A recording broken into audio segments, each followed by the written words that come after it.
కొన్నిసార్లు డబ్బు సమస్య లేకున్నా ప్రాణాలు కాపాడలేం అనడానికి ఫిష్ వెంకట్ మరణం ఒక ఉదాహరణ. కిడ్నీలు పాడవడంతో కొన్ని రోజులుగా హాస్పిటల్లో చికిత్స పొందారు ఫిష్ వెంకట్. ప్రారంభంలో ఆర్థిక సమస్యలు వెంటాడినప్పటికీ ప్రభుత్వం, కొంతమంది ప్రముఖులు చొరవ తీసుకుని ఆర్థిక సమస్యలు లేకుండా చేశారు.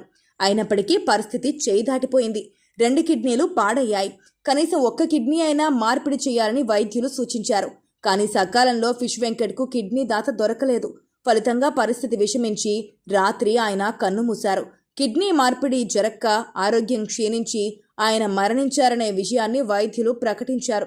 100కు పైగా చిత్రాల్లో హాస్యనటుడిగా, క్యారెక్టర్ ఆర్టిస్ట్గా నటించారు ఫిష్ వెంకట్. వివి వినాయక్ చలువతో ఇండస్ట్రీలో బ్రేక్ అందుకున్న ఈ నటుడు ఆ తర్వాత ఎన్నో సూపర్ హిట్ సినిమాల్లో తనదైన మార్క్ చూపించారు.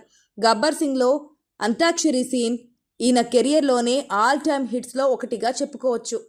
ప్రముఖ సినీ నటుడు ఫిష్ వెంకట్ చనిపోయిన ఘటన యావత్తు సినీ లోకాన్ని శోకసంద్రంలోకి నెట్టేసింది.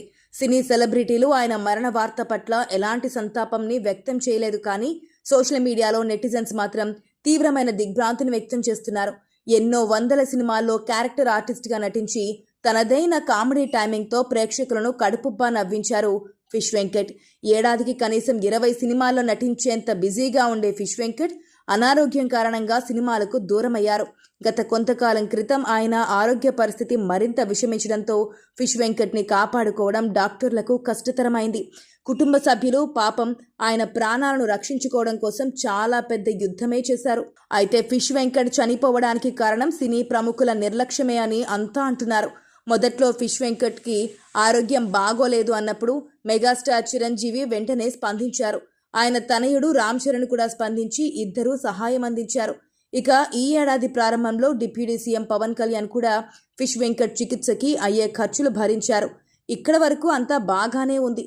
కానీ ఆయన వెంటిలేటర్ మీద చికిత్స తీసుకుంటున్నప్పుడు మాత్రం ఎందుకో సినీ పరిశ్రమ స్పందన సరిగా లేదని అందరికీ అనిపిస్తోంది. ప్రభాస్ రెస్పాన్స్ ఇచ్చాడని ఫిష్ వెంకట్ కూతురు మీడియాకి చెప్పుకొచ్చింది.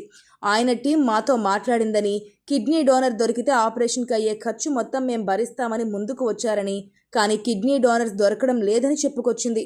మొదట్లో స్పందించినట్లుగా రామ్ చరణ్ స్పందించి ఈ కిడ్నీ డోనర్స్ విషయంలో చొరవ తీసుకుని ఉంటే ఈ రోజు ఫిష్ వెంకట్ ప్రాణాలు నిలిచేవి కదా.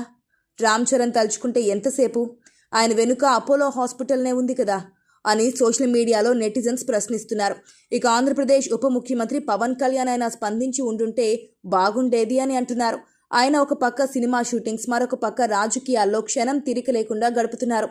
ఆయన గట్టిగా తలుచుకొని ఉండుంటే కిడ్నీ డోనర్స్ దొరకడం అంత కష్టమయ్యేది కాదేమో.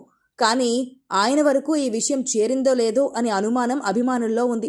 వీళ్ళ సంగతి పక్కన పెడితే మా అసోసియేషన్ ఏం చేస్తుందో కనీసం మంచు విష్ణుకి అయినా తెలుసో తెలియదో అంటూ నెటిజన్స్ సెటైర్ వేస్తున్నారు.